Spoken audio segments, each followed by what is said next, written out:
Are you getting random FPS drops in Windows 11? Like your game runs fine, then suddenly it stutters or drops after 10 to 30 minutes. In this video, I'll show you step by step how to fix FPS drops in Windows 11 for good. First, we need to stop background apps from eating your RAM and CPU. Press Ctrl plus Shift plus Escape, or you can right-click at the taskbar below. Go to Startup Apps, and I want you to disable everything you don't want to work in the background while doing your things. Too many startup apps cause background usage spikes while gaming or working.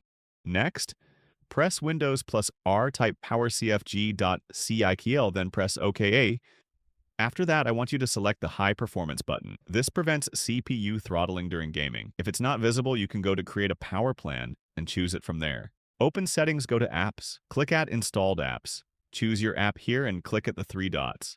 Then Advanced Options, and I want you to set Background Permissions to Never. Background apps can randomly spike your PC when gaming. If you follow all these steps, your FPS drops should probably be fixed, and don't forget to restart your PC. If it's still happening, comment your GPU and CPU below, and I'll try to help. And if this helped you, like the video so more people can watch it too.